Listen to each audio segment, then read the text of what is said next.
কুতবুল আলম শাইখুল ইসলাম হুসাইন আহমদ মাদানী রহমতুল্লাহি আলাইহি ইন্তেকাল হয়ে গেল। ডাক্তার আনা হলো। ডাক্তার আইসা যখন চেক করে বডিটার মধ্যে রূহ আসেনি না নাই, পালসে হাত দেয়, দেখে পালস নাই, লোকটা মারা গেছে। কিন্তু যখনই মেশিন লাগায় ডাক্তার বুকে চেক আপ করে, বুকে যখন চেক আপ করে তখনই ডাক্তার লাফ দিয়ে উঠে। ডাক্তার চোখগুলো বড় বড় করে কয়, তোমরা বলতেছো লোকটা মারা গেছে, আমিও দেখতেছি উনি মারা গেছেন, কিন্তু আমার মেশিন বলে ইনি এখনো জীবিত। কেমনে কেমনে কয়, আমার মেশিনের মধ্যে তার কলব থেকে আল্লাহ আল্লাহ জিকির বের হইতেছে। এজন্যই বেলাল হাবশী বলে, ভাই আবু বকর, আমি চেষ্টা করলেও পারি না, পারি না, পারি না, আমার আল্লাহর নাম আমি মুখ থেকে ছাড়তে পারি না। আবু বকর সিদ্দিক চলে গেলেন মায়ের নবীর কাছে। যায় তিনি বলতেছেন, ইয়া রাসূলুল্লাহ, ওগো নবীজি, বেলালকে বেঈমানরা মেরে ফেলবে, উমাইয়া মেরে ফেলবে, হিংস্র যুবকগুলি বেলালকে মেরে ফেলবে। নবী গো, আপনি আমাকে অনুমতি দেন, আমি উমাইয়ার কাছ থেকে বেলালকে কিনে নিয়ে আসব।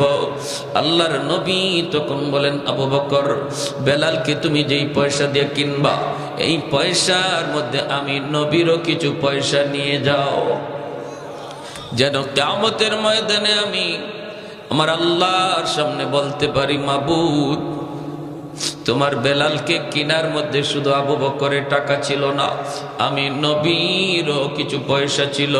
এরে আবু বকর, জানো না, জানো না আমার বেলালের দাম আমার আল্লাহর কাছে কি পরিমাণ। এত দামি হয়ে গেলেন বেলাল, এত দামি হয়ে গেলেন ঈমান আমলের কারণে। আর আবু জাহেলের ঈমান না থাকার কারণে দামি মানুষটা এত নিকৃষ্ট হয়ে গেল, আর কম দামি মানুষটা ঈমান আমলের কারণে এত দামি হয়ে গেল। আমার নবী মদিনার মসজিদের ইমাম, নবীর পিছনে ইকামত দেয় বেলাল হাবশী। আল্লাহু আকবার। মদিনার মায়ার নবী, দয়ার নবীর পার্সোনাল সেক্রেটারি হয়ে গেলেন বেলাল, মায়ার নবীর পিএস হয়ে গেলেন বেলাল। এমন পিএস হলেন, আমার নবীর সাথে যেই সাক্ষাৎ করতে হতো বেলালের পারমিশন লাগতো। এমনকি আবু বকর সিদ্দিক যদি নবীর সাথে দেখা করতে হতো তবু বেলালের পারমিশন লাগতো। হযরত ওমর ফারুক যদি আমার মায়ার নবীর সাথে একান্তে দেখা করতে হতো বেলালের পারমিশন লাগতো। আল্লাহু আকবার। আর একটু জোরে কন্যা আল্লাহু আকবার। এত দামি, এত দামি আল্লাহ তারে বানায় দিচ্ছেন, এত দামি। মায়ার নবীর কাছে মানুষজন দেখা করতে আসে, বেলাল সবার মেহমানদারি করেন। কখনো কারো কাছ থেকে ধার এনেন, কখনো কারো কাছ থেকে ঋণ এনে বেলাল ওই মেহমানদারি করতেন। এইভাবে মেহমানদারি করতে করতে একবার এক ইহুদির কাছে বেলালের অনেক টাকা, বেলাল ঋণী হয়ে গেলেন। একদিন বেলাল মসজিদে নববীতে আজান দিবেন, সাথে সাথে ইহুদি কয়, বেলাল আজান পরে দাও, আগে আমার ঋণ তুমি পরিশোধ করো। বেলাল বলেন, রে ভাই একটু সুযোগ দাও।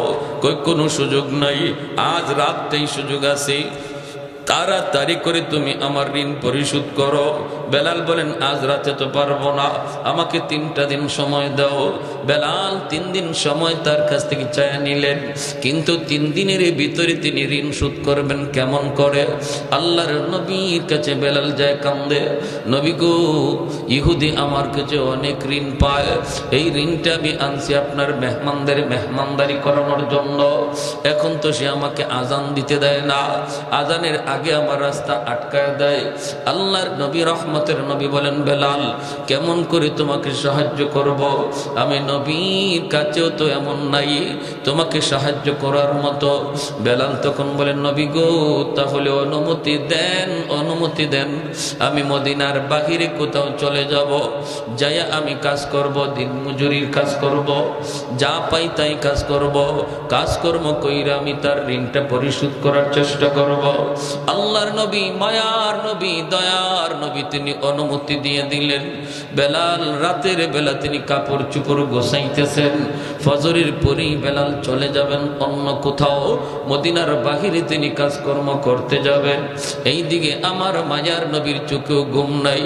আমার মায়ার বেলাল আজ রাত পরেই আমার কাছ থেকে চলে যাবি। বেলালেরও চোখে ঘুম নাই। আমার নবীকে কাল থেকে আমি আর দেখতে পাবো না। সারা রাত বেলালের চোখের পানি ঝরে, আর তিনি কান্দে, আর তিনি কান্দে। ওই অবস্থায় আমার ভাইরা বন্ধুরা, আল্লাহর নবীর কাছে ফজরের আগে 40টা উট বুঝাই করা মাল আল্লাহর পক্ষ থেকে চলে এসেছে। আল্লাহর নবী রহমতের নবী এক সাহাবীকে বলেন, সাহাবী দ্রুত যাও, যায়া বেলালকে খবর দাও, বেলালের ঋণ পরিশোধ করতেছেন আল্লাহ নিজে। আর একটু জোরে কন্যা সুবহানাল্লাহ। ফজরের আগে সাহাবী যায় বেলালের ঘরে আওয়াজ দিলেন, বেলাল, তোমার ঋণ পরিশোধ করার জিম্মাদারি আল্লাহ নিজে নিয়ে নিছে। মায়ার নবী তোমার মসজিদ নববীতে ডাকে রে বেলাল। বেলাল মসজিদে নববীতে দৌড়ে আইসে দেখেন 40টা উট বুঝাই করা মাল। মায়ার নবী দয়ার নবী বলেন, বেলাল, মদিনা থেকে তোমার চলে যাওয়াটা আমার আল্লাহ পছন্দ করে নাই, আমি নবীও মেনে নিতে পারি নাই। তোমার দিলের হালত আর আমি নবীর দিলের হালত আমার আল্লাহ দেখছেন। আল্লাহ পাক রব্বুল আলামিন তোমার ঋণের জিম্মাদারি নিয়ে নিছে। যাও, যতগুলি টাকা ওই ইহুদি পাইব, আরো যারা পাইব, ঋণগুলা পরিশোধ করো, বাকি মাল গরিবদের ভিতরে বন্টন করে দাও। এ ভাই, এজন্য বলতেছিলাম, দেখেন আল্লাহ পাক রব্বুল আলামিনের কাছে কত দামি হয়ে গেলেন কালো বেলাল। বংশের কোন মর্যাদাই যার ছিল না, আর বংশীয় মানুষ ছিল আবু জাহেল, মাটির সাথে মিশে গেল, ঠিক কিনা? আবু জাহেল হিরো থেকে জিরো হয়ে গেল, বেলাল জিরো থেকে হিরো হয়ে গেল ঈমান আমলের কারণে। সাহাবায়ে কেরাম বলে, নবী গো, বেলালের আজানে একটু সমস্যা। কি সমস্যা? কই আশহাদু বলতে পারে না, জিহ্বার মধ্যে সমস্যা। কখন জিহ্বার সমস্যা তৈরি হয়েছে? উমাইয়া হযরত বেলাল রাদিয়াল্লাহু তাআলা আনহুর জিহ্বাটারে টান দিয়ে বের কইরা এই জিহ্বার মধ্যে পেরেক ঢুকায়া দিছিল। জিহ্বার মধ্যে পেরেক ঢুকায়া দিছিল, যেই জিহ্বায় আল্লাহ আল্লাহ জিকির কয়, এই জিহ্বা আমি রাখবো না কয়ে পেরেক ঢুকায়া দিছিল। এজন্য হযরত বেলালের মুখে একটু সমস্যা হইতো, আশহাদু বলতে পারতেন না, বলতেন আসহাদু, শিন উচ্চারণ করতে পারতেন না, শিনটা ভালো করে উচ্চারণ হতো না। সাহাবায়ে কেরাম কয়, ইয়া রাসূলুল্লাহ, ওগো নবীজি, ভালো করে একজন মুয়াজ্জিন নিযুক্ত করে ফেলেন। নবী সাহাবায়ে কেরামের পরামর্শ নিয়া অন্য একজন সাহাবীকে মুয়াজ্জিন নিযুক্ত করে দিলেন। এশার নামাজের পরই নবী বলেন, বেলাল, ফজর থেকে আর আজান দেওয়া লাগবে না। এই কথা শুনতেই যেন বেলাল হাবশির মাথায় আসমান ভেঙে পড়ল। এশার নামাজ পড়ে সবাই যার যার ঘরে চলে যায়, কিন্তু মসজিদে নববী থেকে গেলেন না শুধু একজন, তিনি আর কেউ নন, তিনি হলেন বেলাল হাবশি। মসজিদে নববীর কোনায় খাম্বার কিনারায় বইসা বইসা চোখের পানি জড়ে আল্লাহর কাছে কান্দে আর কয়, মালিক, ও মালিক, তোমার হাবিব আমারে মুয়াজ্জিনের চাকরি থেকে বাতিল করে দিছি। ও মালিক, আমি তোমার হাইকোর্টে আমি আবেদন করলাম, আপিল করলাম হাইকোর্টে, নিম্ন আদালতে আমার চাকরি বাতিল, উচ্চ আদালতে আমি আপিল করলাম। মাওলা, এই শিন উচ্চারণ করতে পারি না কেন? আল্লাহ, তোমার নাম নেওয়ার কারণে আমার জিহ্বায় পেরেক মারছি, এজন্য আমি শিন উচ্চারণ নিতে পারি না। এটা তো আমার কোনো দোষ না। আল্লাহ, হয় তুমি আমার জিহ্বা ভালো করে দাও, নতবা আজান বদলায়া দাও। আল্লাহু আকবার। হয় মালিক, আমার জিহ্বা তুমি ভালো করে দাও, নতুবা আমি যেভাবে বলি এইভাবে আজান বানায় দাও। আল্লাহু আকবার, আল্লাহু আকবার। কত বড় আবদার আল্লাহর দরবারে। আল্লাহ পাক রব্বুল আলামিন তার হাবিবকে জানিয়ে দিয়েছেন, বন্ধু, আজানও বদলিবে না, আমার বেলালের জিহ্বা যেভাবে আছে এভাবেই থাকবে, জিহ্বাও ভালো হবে না। আমি আল্লাহর নাম নেওয়ার কারণে জিহ্বা যে ক্ষত, এই ক্ষত আমি আল্লাহ বেলালের হাসরের মাঠে দেখতে চাই। হাসরের মাঠে বেলাল আমাকে ওই জিহ্বা দেখাবে, যেমন অবস্থায় আছে এই অবস্থায় থাকবে, আজান বদলিবে না। ভাইয়েরা বন্ধুরা, ফজরের আজান দিলেন অন্য একজন মুয়াজ্জিন। আজান তো হয়ে গেল, নামাজের টাইম হয়ে গেল। আমার নবী, মায়ের নবী, তিনি বের হয়েছেন হুজরা থেকে নামাজ পড়াবেন মসজিদে নববীতে। সাহাবায়ে কেরাম সবাই অপেক্ষায়, মায়ের নবী হুজরা থেকে বের হয়েছেন নামাজ পড়াবেন, কিন্তু সূর্য তো উঠে না, রাত তো পোহায় না। ফজরের নামাজটা পড়তে হয়, একটু রাত যখন শেষ হয়ে যায়, সুবে সাদিকের পরে ফজর যখন শুরু হয়, একটু আকাশটা ফর্সা হওয়া শুরু করে, তখন সুন্নাম ফজরের নামাজ পড়া সুন্নাত। আমার নবী ওই সময়টার অপেক্ষা করেন, একটু আকাশটা ফর্সা হবে। কিন্তু না না, অন্যদিন যেই টাইমে আকাশ ফর্সা হয়ে যেত, আজ ওই টাইমে আকাশ ফর্সা হইতেছে না, অন্ধকার শুধু আরো বাড়তেছে, অন্ধকার শুধু বাড়তেছে। সাহাবায়ে কেরামের ভিতরে অস্থিরতা, আল্লাহর নবীর ভিতরে অস্থিরতা। কই সকাল তো হয় না, আকাশ তো ফর্সা হয় না। আল্লাহর কাছে নবী জানতে চাইলেন, মালিক, ও মালিক, কিয়ামত কি তুমি গোটায় দিবা নাকি? আল্লাহ, কিয়ামত কি হয়ে যাবে নাকি বুঝতেছি না গো আল্লাহ, নাকি আমরা কোন আযাবের সম্মুখীন? আল্লাহ বলে, বন্ধু কি হয়েছে? কই মালিক, কেন এখনো সকাল হয় না, ফর্সা হয় না? ফজরের নামাজ তো পড়ব, কিন্তু এত অন্ধকারে কেমন করে নামাজ পড়ি? আল্লাহ, ফজরে আজান বুঝি হয়, এখনো বুঝি ফজরের টাইম হয় নাই, ফর্সা হয় নাই। জিব্রাইল আমিন দ্রুত নেমে এসে মায়ার নবীকে জানায় দিলেন, নবী গো, কেমন করে সকাল হবে গো নবী? মদিনার মসজিদে ফজরের আজান তো এখনো হয় নাই। আল্লাহ নবী বলে, ভাই জিব্রাইল, অন্য দিনের চেয়ে আজান তো আরো সুন্দর আজান হয়েছে, শুদ্ধ করে আজান হয়েছে, শুদ্ধ করে আজান। জিব্রাইল আমিন কই, নবী গো, জানি না, তবে অন্য দিনের আজান আমরা আসমানের ফেরেশতারাও শুনতে পাইতাম, শুধু আমরা না, আরশের মালিক আরশে বৈশা শুনতেন। কিন্তু আজ ফজরে আজান আমরা আকাশের ফেরেশতারা শুনি নাই, আল্লাহ নিজেও শুনে নাই, এজন্যই রাত শেষ হইতেছে না। ওগো নবীজি, বেলাল আজান না দেওয়া পর্যন্ত রাত কিন্তু পোহাবে না। মায়ার নবী, দয়ার নবী কয়, বেলাল, আমার আল্লাহর কাছে এত দাবি হয়ে গেছে বেলাল, আমরা তো বুঝতে পারি নেই রে বেলাল, দ্রুত আজান দাও। বেলাল আজান দিলেন, রাত পোহালো, দিনের আভাস দেখা গেল। জোরে করুন সুবহানাল্লাহ। রমজান শরীফ, মায়ার নবী সেহরি খাইতেছেন। রমজানে সেহরি খাওয়া কি সুন্নত, ঠিক না? সেহরি খাওয়া সুন্নত। একটা খেজুর হইলেও একটা সেহরি খাবেন, সুন্নত আদায় হবে। তবে যদি কেউ সেহরি না খায়, রোজা হবে না তা না। সেহরি যদি কেউ ঘুমের তালে খাইতে না পারে, রোজা হবে।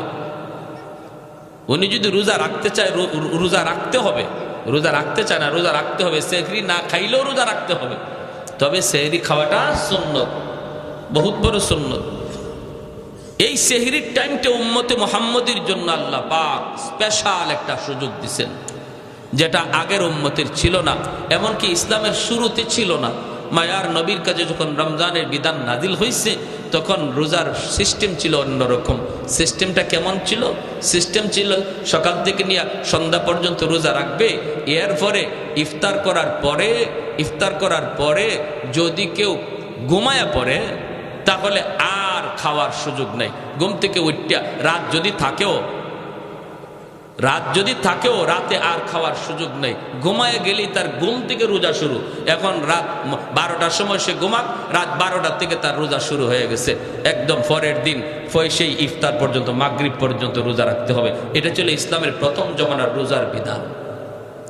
এতে করে নবীর একজন সাহাবী হযরত কায়েস রাদিয়াল্লাহু তাআলা আনহু, পবিত্র কোরআনের সূরাতুল বাকারার মধ্যে আল্লাহ পাক এই আয়াত নাজিল করেছেন নবীর এই সাহাবীর ব্যাপারে। হযরত কায়েস রাদিয়াল্লাহু তাআলা আনহু ইনি একজন দিনমজুর ছিলেন, একজন কৃষক ছিলেন। সারাদিন জমিতে সে মরুভূমিতে কামকাজ করেন, রোজা রাখা কামকাজ করছেন। ইফতারের সময় আসছেন, আইসা তিনি বিবিরে বলতেছেন, বিবি গো, সারাদিন কাম করছি, খুব ক্লান্ত, কিছু আছে ইফতারি কিছু আছে? ইনি বলে, আমি আপনার কাছে আনতেছি, ইফতারি রেডি নাই, রেডি করে আনতেছি, আপনি একটু ধৈর্য ধরেন, একটু ধৈর্য ধরেন। কইতেই সারাদিনের ক্লান্ত মানুষ তো একটু খালি হেলান দিছেন, আর হেলান দিতেই ঘুম চলে আসছে। বলুন তো দেখি, ঘুমাইলে পরে আর খাওয়ার সুযোগ আছে? কথাটা বুঝছেন? উনি ঘুমায় গেছেন, ক্লান্ত মানুষ তো। দেখবেন রিক্সাওয়ালা মানুষ রমজান মাসে রিক্সা চালায় চালায় হঠাৎ করে একটা গাছের নিচে যখন ক্লান্ত হইয়া মাথাটাকে হাতটারে বালিশ বানায় যখন খালি শোয়, নাক ডাকায় ঘুমাইতে শুরু করে, ঠিক না? ঘুমায় যায়। তো উনি ঘুমায় গেছে। বিবি সাহেব আসছে, আইসেই যখন দেখে বিবি স্বামী ঘুমায় গেছে, ইন্না লিল্লাহি ওয়া ইন্না ইলাইহি রাজিউন, তখন উনি ঘুম থেকে লাফ দিয়ে উঠছে। দুজন হাত পা চাইরা একদম অসহায় হয়ে দাঁড়ায় দিয়েছে। বিবি সাহেব কাঁদতেছে, স্বামী গো, এখন তুমি কেমনে রোজা রাখবা? রোজা তো রাখবাই, তো রোজা রাখতে গেলে এখন অবস্থাটা কি হবে? সারাদিন গেছে, তুমি কিছু খাও নাই, এখন ইফতার করবা, একটু দেরি হইতে তুমি ঘুমায় গেলা, ঘুমাইছো তো, এখন আর তোমার খাওয়ার সুযোগ নেই, এখন কেমনে কি করবা? এনে না খাইয়া এই রাত থেকেই রোজা রাখা শুরু হয়েছে। সারাদিন ক্ষুধার্ত তৃষ্ণার্ত, আবার সারা রাত গেল না খাওয়ায়। পরের দিনও রোজা শুরু হয়ে গেছে। পরের দিন রোজা শুরু হয়েছে, যখন দুপুর হয়ে গেছে, তখনই উনি ওনার মাঠেই যেখানে কাজ করতেছে বেহুশ হয়ে পড়ে গেছেন। বিবি সাহেব আল্লাহর নবীর কাছে গিয়া বলতেছে, ইয়া রাসূলুল্লাহ, আমার স্বামীর এই অবস্থা। আল্লাহর নবী, রহমতের নবী, আল্লাহর কাছে আবদার করলেন, মালিক, আমার উম্মতের জন্য বিধানটা কঠিন হয়ে গেছে, আল্লাহ একটু আসান করো। সাথে সাথে আল্লাহ পাক জিব্রাইল আমিন মারফতে কোরআনের আয়াত নাজিল করে ওই সাহাবীর দিকে লক্ষ্য করে আল্লাহ জানাই দিলেন, বন্ধু, আজ থেকে তোমার উম্মতের বিধান আমি আসান করে দিলাম।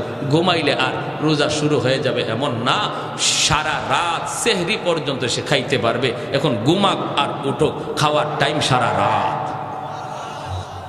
তাহলে নবীজির সাহাবীরাও উম্মতির জন্য রহমত, ঠিক না? একজন সাহাবীর কারণে আমরা রোজার বিধানটা আসান পাইছি, আর নাইলে কিন্তু আমাদেরও এইরকমই হইতো। ঘুমাই না, খালি একটু ঘুমাইবেন, শেষ, আর খাওয়ার সুযোগ নেই, রোজা শুরু হয়ে যেত। এই সাহাবীরই ঘটনার পরে রোজার বিধানটারে আল্লাহ আমাদের জন্য সহজ করে বলেন, সকাল থেকে নিয়ে মাগরিব পর্যন্ত, ইফতার পর্যন্ত তোমরা রোজা রাখবা, খাইবা না, পানি পান করবা না, আর ইফতারের পর থেকে নিয়ে সেহরি পর্যন্ত সারা রাত তোমরা যখন মন চায় যা খাও, তোমাদের জন্য সে সুযোগ করে দেওয়া হয়েছে। আল্লাহ নবী সেহরি খাইতে বসছেন, বেলাল হাবশি আজান দিবেন, ফজরে আজান। মুয়াজ্জিন সাহেবরা আজান দেওয়ার আগে ইমাম সাহেবের একটু খবর নেয়। তো বেলাল হাবশি রাদিয়াল্লাহু তাআলা আনহু তিনিও ফজরে আজান দিয়ে দিবেন, সেহরির টাইম শেষ হয়ে গেল। তিনি তো চিন্তা করতেছেন, আমার নবী এখনো কি তিনি খানা খান নাকি খানা থেকে সেরে ফেলছেন, একটু যায় দেখে আসি। বেলাল চলে আসলেন আল্লাহর নবীর কামরায়, আইসা দেখেন মায়ার নবী এখনো খানা খাইতেছেন, আর নবীর সাথে আরেকজন অপরিচিত মানুষ খানা খাইতেছে। আল্লাহর নবীকে খানা খাওয়া দেখেই বেলাল ডাক দিয়া বলতেছে, নবী গো, সেহরির টাইম শেষ হয়ে গেছে গো নবী, আর খানা খাইয়েন না। আল্লাহর নবী দেখে বলতেছেন, বেলাল কি কইছ? বলে, নবী গো, সেহরির টাইম শেষ। ঠিক আছে। বেলাল চলে গেছেন। বেলাল মনে মনে ভাবছেন, তাহলে তো নবী এখন খানা শেষ করে ফেলবেন। বেলাল চলে গেছেন। চলে যাওয়ার পর একটু পরে আজান দিবেন, আসছেন, কই দেখি কে নবী এখনো খানা খায়া শেষ করছেন নি। আয়া দেখেন নবী এখনো তিনি খানা খাইতেছেন। বেলাল ডাক দিয়া বলে, ইয়া রাসূলুল্লাহ, সেহরির টাইম শেষ, খানা খায়েন না। নবী কয়, ঠিক আছে। বেলাল আবার চলে গেলেন। যাইয়া একটু পরে আজান দেওয়ার আগেই ভাবতেছেন, যে দেখি দেখি এখনো নবী খানা খায়া শেষ করছেন নি। আইসা দেখেন মায়ার নবী এখনো খানা খাইতেছেন। এইবার হযরত বেলাল বলি, ইয়া রাসূলুল্লাহ, খোদার কসম, ওগো নবী, সেহরির টাইম শেষ। যেই মাত্র বেলাল কয়, খোদার কসম, সেহরির টাইম শেষ, তখনই মায়ার নবী কয়, কি তাড়াতাড়ি গোসল, সেহরির টাইম শেষ। বেলাল কসম খেয়ে ফেলছে, সেহরির টাইম শেষ। নবী যা ছিল সাথে সাথে হাত থেকে ফালাই দিয়েছেন। দুজন অপরিচিত একজন মানুষ নবীর সাথে খানা খাইতে বসছেন। সেই অপরিচিত মানুষ আর কেউ নন, তিনি হলেন জিব্রাইলে আমিন, ফেরেশতাদের সর্দার জিব্রাইলে আমিন মায়ার নবীর সাথে সেহরি খাইতেছেন। ওই অবস্থায় দুজনে খানা বন্ধ করে দিলেন। এরপরে নবী ফজরের নামাজ পড়ালেন। নামাজ পড়ে নবী মিম্বরে বসলেন। বৈশেই নবী ডাক দিলেন, বেলাল কাছে আসো। কাছে আইনে বলেন, বেলাল, প্রথমবার যখন তুমি বলছো নবী গো সেহরির টাইম শেষ, কিন্তু জিব্রাইল আমারে বলতেছেন নবী গো সেহরির টাইম আরো আছে, খান। সুবহানাল্লাহ কইতেন না আপনারা? তুমি বলছো সেহরির টাইম শেষ, জিব্রাইল আমারে কয় না আছে টাইম, খান। দ্বিতীয়বার যখন তুমি বলছো সেহরির টাইম শেষ, তখনও জিব্রাইল বলেন না গো নবী আরো আছে, খান। তৃতীয়বার তুমি যখন বলছো সেহরির টাইম শেষ, তখনও টাইম ছিল, কিন্তু যখনই তুমি কসম করে ফেলছো, কসম খোদার সেহরির টাইম শেষ, তখন আল্লাহ পাক রব্বুল আলামিন কে জিব্রাইল, যদিও সেহরির টাইম শেষ ছিল, কিন্তু আমার বেলাল কসম খায় ফেলছে। আমার বেলালের দাম আমি আল্লাহর কাছে কি পরিমাণ জানো না? আমার বেলালের কসমের ইজ্জত রক্ষায় আমি আল্লাহ টাইম থাকলেও অফ করে দিলাম। আরেকটু জোরে কন্যা সুবহানাল্লাহ। ছিল টাইম, আরো ছিল, খাওয়ার সুযোগ ছিল, কিন্তু বেলালের কসমের ইজ্জত রক্ষায় আল্লাহ টাইমটারে অফ করে দিয়েছেন। জোরে কোন সুবহানাল্লাহ। আহাদুল লাইসা কামিসলি সামাদুন লাইসা কাফাদলি লিমানিল মুলকু তুগু ইতু সাজাওয়ার খুদাই তু খুদা বন্দে আমি নি তু খুদা বন্দে সারি তু খুদা বন্দে জমিনি তু খুদা বন্দে সমাই তু রহিমি তু করিমি তু সমিঈ তু বসিরি তু মুইজ্জি তু মুযিল্লি তু মালিকিল আরশি বাজাই। একটু জোরে করুন আল্লাহু আকবার। এজন্য বলি রে যুবক, যৌবন কালটা হলো আল্লাহর ওলি হওয়ার বয়স। বেলাল হাবশী যৌবনেই তিনি আল্লাহরে খুশি করে ফেলছেন। যৌবন কালেই তিনি জিরো থেকে হিরো হয়েছেন। যৌবন কালেই তিনি ছিলেন গোলাম, গোলাম থেকে মায়ার নবীর পার্সোনাল সেক্রেটারি হয়েছেন। যৌবন কালেই বেলাল মসজিদে নববীর মুয়াজ্জিন হয়েছেন। আল্লাহু আকবার জোরে কর। তোমার যৌবন কালটা হলো আল্লাহকে খুশি করার বয়স। কারণ যৌবনে যখন যুবক আল্লাহর গোলামি করে, যৌবনকালে যুবককে যখন মসজিদে পাওয়া যায়, একজন যুবককে যৌবনে যখন রোজা রাখতে দেখা যায়, যৌবনকালে যখন বাপ মার সেবা করতে পাওয়া যায়, যৌবনকালে যখন মুরব্বীদের শ্রদ্ধা করতে দেখা যায়, যৌবনকালে যখন আল্লাহর ভয় অন্তরে পাওয়া যায়, গান বাজনার আয়োজন করে না, করে তো করে ওয়াজ মাহফিলের আয়োজন করে, ওই যুবক যৌবনে ওলির খাতায় নাম উঠায় নেয়।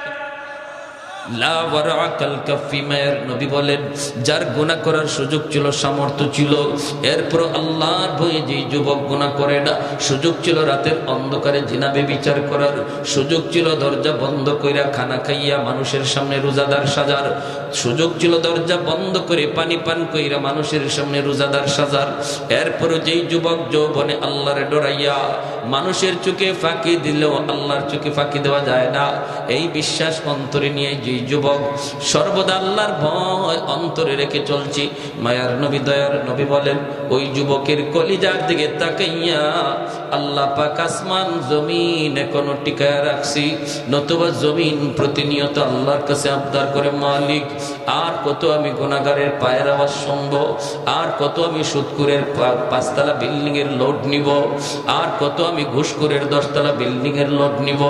আলা কুল্লা ইয়াউমিন ওয়াল আরদু ইস্তাজিলু রাব্বাহু আবতালিউ ইবনা আদম ফি কারি, মালিক অনুমতি দাও, অনুমতি দাও, এই ফরিদপুরের গুনাহগার গুলির আমি জমিনের ভিতরে গিলে ফেলি, আমি সুদখোরের 5তলা বিল্ডিংটা গিলে ফেলি, তুরস্কের জমিন 5তলা 10তলা বিল্ডিং গিলে ফেলেছে, সিরিয়ার জমিন 50,000 মানুষ গিলে ফেলেছে।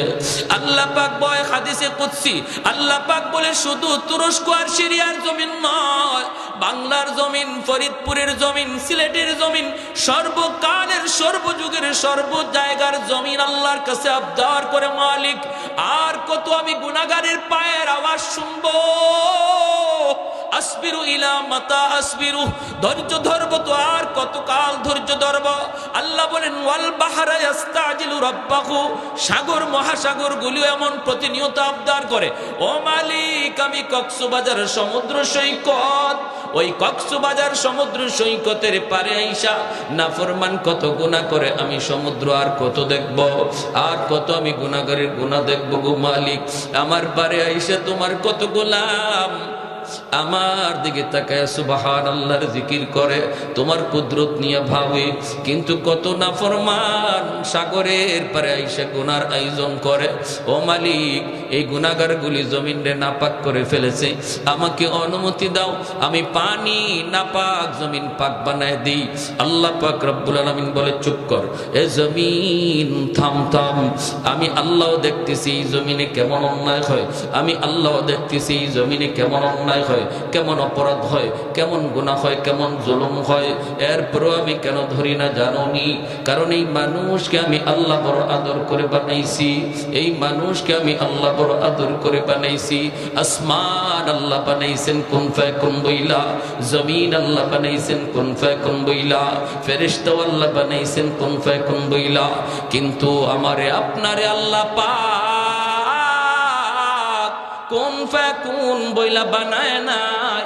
আমারে আপনারে যখন আল্লাহ বানাইছে, আল্লাহ বলে খালাকতু বিয়াদাইয়া, আমি আল্লাহ আমার নিজের হাত দিয়া বান্দা বান্দিরে বানাইছি। কারণ এই চেহারার মধ্যে এত দামি কপাল, এই কপাল দিয়া বান্দা আমার কুদরতি কদমে সেজদা দিবে। এই কপালটার এত দাম, এই কপাল ফেরেশতাদের হাতে বানাইলে হয় না, এই কপাল কুন ফায়াকুন বললে হয় না, আমি আল্লাহ নিজের হাতে বানাইছি।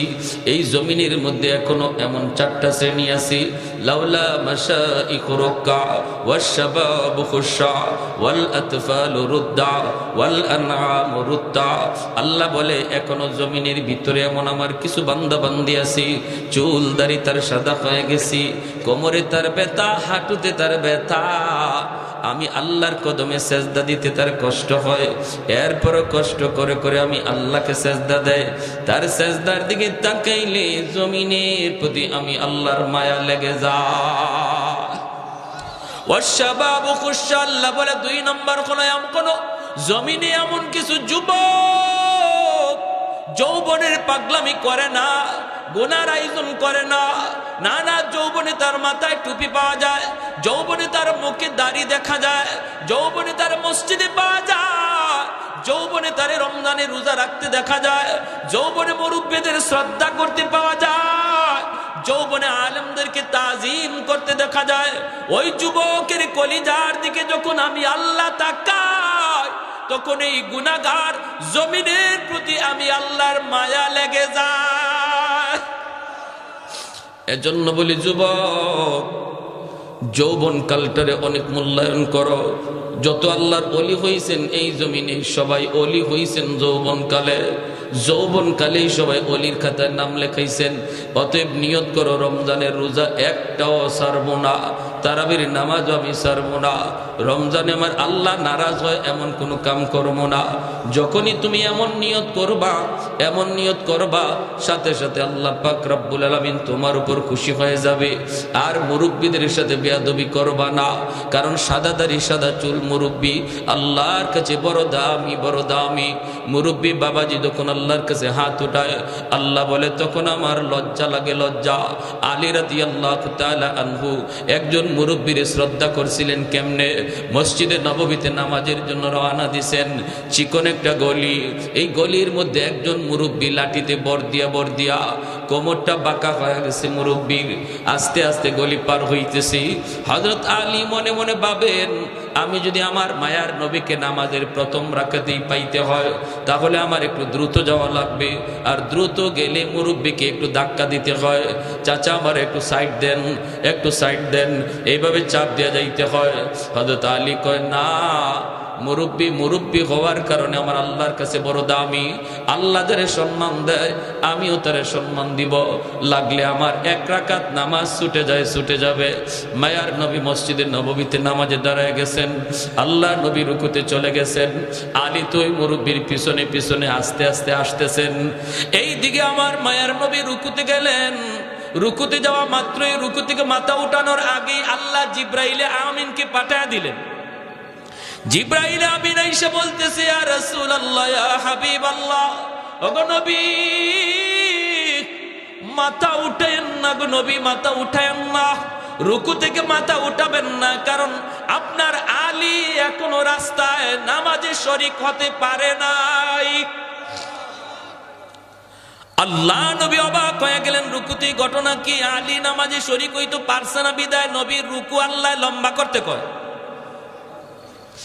এইবার মায়ার নবী দয়ার নবী তিনি তো রুকু লম্বা করতেছেন, আর জিব্রাইল আমিন কয়, নবী গো আমি যখন আপনাকে বলবো তখন মাথা উঠাবেন।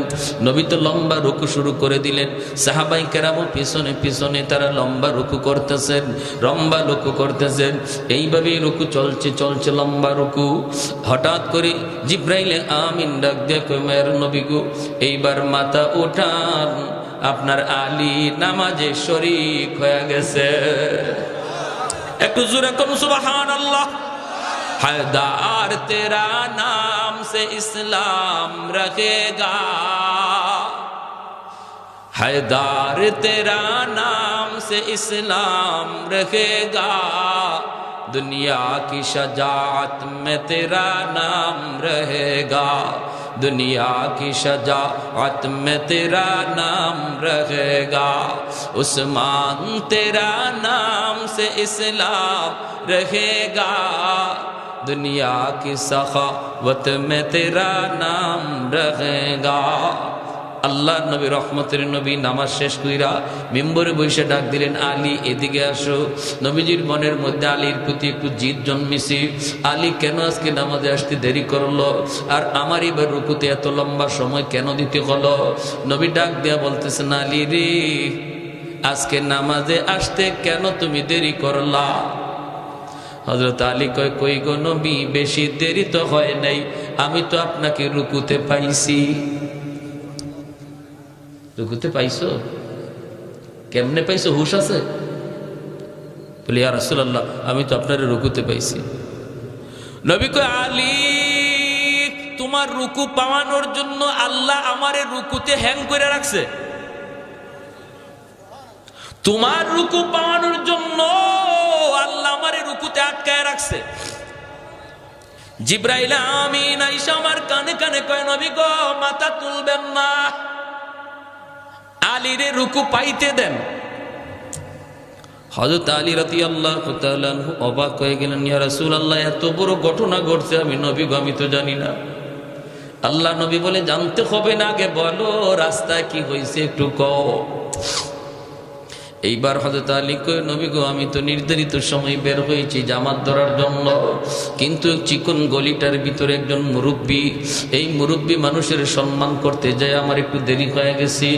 আল্লাহর নবীর চোখ থেকে দর দর করে পানি পড়ে। নবী কান্দে আর কয়, আলী রে দেখ সাদা দাড়ি সাদা চুল, দুর্বল মুরব্বী মানুষকে সম্মান করলে আল্লাহ কত সম্মান তোমার বাড়ায়া দিছে। যেই দুনিয়াতে মুরব্বীকে সম্মান করবে আল্লাহ তারেও মুরব্বী বয়সে সম্মানী বানায় দিবে। এজন্য সাবধান, মুরব্বী বাবাজিদের সাথে বেয়াদবি করবা না। দোয়া নিবা, মুরব্বীদের দোয়ায় তোমার ভবিষ্যৎ আল্লাহ আলোকিত করবে, সামনের জীবনের পথগুলা আল্লাহ আহসান করে দিবে। একথা আল্লাহ এই আয়াতে বলছেন, তুমি যদি ইমানের সাথে নেক আমল করো তাহলে 1 নম্বর নগদ পুরস্কার যেটা, আল্লাহ দুনিয়াতে তোমাকে সম্মানী জীবন দান করবে। আমরা সবাই সম্মানী জীবন চাই, কারা কারা হাত উঠে আল্লাহকে দেখান। আল্লাহ তুমি প্রত্যেককে সম্মানী ইজ্জতওয়ালা জীবন দান করো। আল্লাহ আমাদের ইজ্জতওয়ালা জীবন দান করো। কি রোজা সাইরা না রোজা রাখিয়া? জোরে কোন, রোজা সাইরা না রোজা রাখিয়া? তারাবি সাইরা না তারাবি ফইরা? কারা কারা তারাবির নামাজ 20 রাকাত পড়তে রাজি আছে? সবাই সবাই সবাই হাত তোলেন। 20 রাকাত তারাবির নামাজ ইনশাআল্লাহ পড়ব তো ইনশাআল্লাহ। সাবধান, রমজান মাস আসছেই, কোরআন নাজিলের মাস, তারাবিতে কোরআন তেলাওয়াত হয়, আমরা তেলাওয়াত শুনবো, আর এই রোজা আর তারাবির দ্বারা আমরা আল্লাহর ওলির খাতায় নাম লেখায় নেব। আল্লাহর ওলির খাতায় নাম লেখে। রমজান শুরু হওয়া মাত্রই 2-3টা তারাবি পইরাও 2-3টা রোজা রাখতেও যদি আল্লাহ আমাদের কাউকে নিয়ে নেয়, নিঃসন্দেহে সে আল্লাহর তৈরি জান্নাতের মেহমান হয়ে যাবে রমজানের খাতিরে। প্রবাসী যারা থাকে গ্রামে, ওনারা একটা অসহায় কণ্ঠ একটা ফান্ড করছে।